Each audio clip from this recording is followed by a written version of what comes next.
Good afternoon, fellow students, professors, TAs, RAs, LSAT and GRE tutors, Sodexo workers, overly emotional parents, annoying little brothers and sisters, grandparents who cannot believe Binghamton is this cold, and people who accidentally walked in here thinking there was a basketball game. I hope to inspire many of you with the speech I have prepared. Some of you may smile, some may cry, but I especially hope to make the woman doing sign language laugh at least once.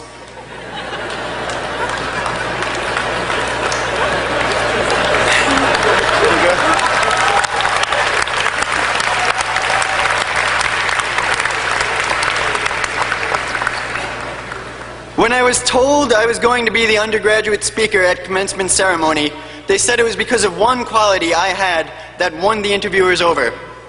I was an average Binghamton student. I said, finally, our time has come.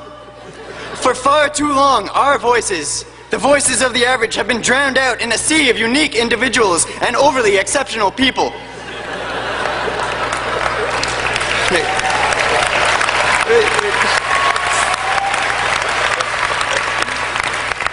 There's more, trust me. All the years of relative mediocrity and refusing to think outside the box have finally paid off. We, the average, who have continued to prove that procrastination and apathy are not just big words, but also a way of life. This speech is for the student who has never seen extra credit as an opportunity, but instead a threat. The same student who still believes that one day there will be a snow day. This speech is for the professor who understands that Wikipedia is the greatest invention on the 21st century.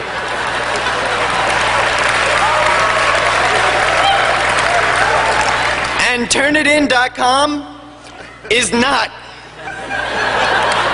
At all. Ever. This speech is for the parent who sends large packages of Swedish Fish and Sour Patch Kids every Halloween. Thank you, Mom. This speech is for the parent who told everyone they know, and even complete strangers, about how their daughter was getting a scholarship to go to the University of Maryland, but their son couldn't find a job in Binghamton. Thank you, Dad.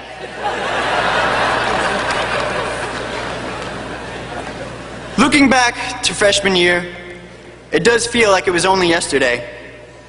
The first class, the first test, the first roommate, the second roommate, the third roommate, the figuring out that you were the problem.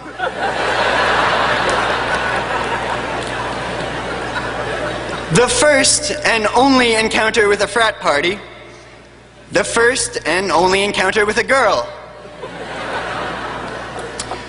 The first time you realized, you really learned, money does not grow on trees.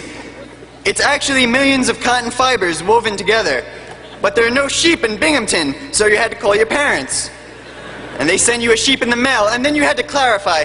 The point is, we all came to Binghamton University knowing little of what we would become, or what we would accomplish, but we will leave knowing who we are. And that is a gift to be treasured and remembered.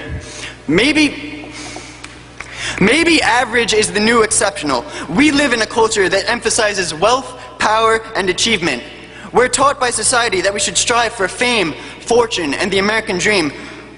I'm sorry to say, average will never be fame or fortune or the American dream. Average is something much more. Average is the parent who drives their son or daughter to school every day so their child may have a better life than the one they had. Average is the professor who helps you understand that knowing who you are and owning your own sense of identity will not only make you a stronger individual here, but more importantly, in life. Average is the professor who teaches you that the Cosby Show broke racial barriers, South Park broke cultural barriers, and Sex and the City did nothing for women's lib.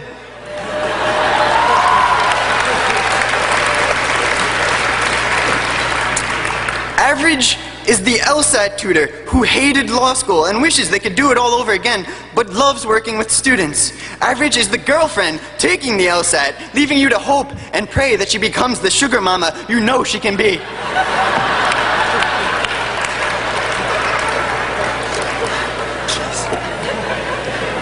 Average is the roommate who understands that a major portion of the college experience is reverting back to things you thought were cool in the 3rd grade. Playing Nintendo 64, watching Ren and Stimpy, and eating Lunchables for dinner. Average is knowing that you don't receive respect, you earn it. And you aren't given opportunity, you fight for it. And if anyone tries to tell you different, they're lying. Average is amazing. Next to Twinkies and Facebook, average is one of the greatest things in the world. And I know that today is supposed to be about celebrating our graduation from Binghamton, but we also need to celebrate the people around us, the people who helped shape us into who we are now. Today represents the beginning for all of us. And I encourage you, no, I implore you to say thank you. Thank your friends, your professors, your family, even thank your little sisters. And then celebrate the beginning together. As we look ahead into the future, do not forget the lessons of the past. Remember people that aspired to achieve greatness. Kanye West, Sarah Palin, Britney Spears, Glenn Beck. Let's face it, being average has its perks. No one thinks they're crazy and people will generally like you. Which brings me to my final point. Rather than saying something trite or corny about Binghamton being a stepping stone in the journey of our lives, I want to leave you all with a quote from a personal hero of mine. In the immortal words of Fergie from the Black Eyed Peas, "Tonight's gonna be a good night." Thank you.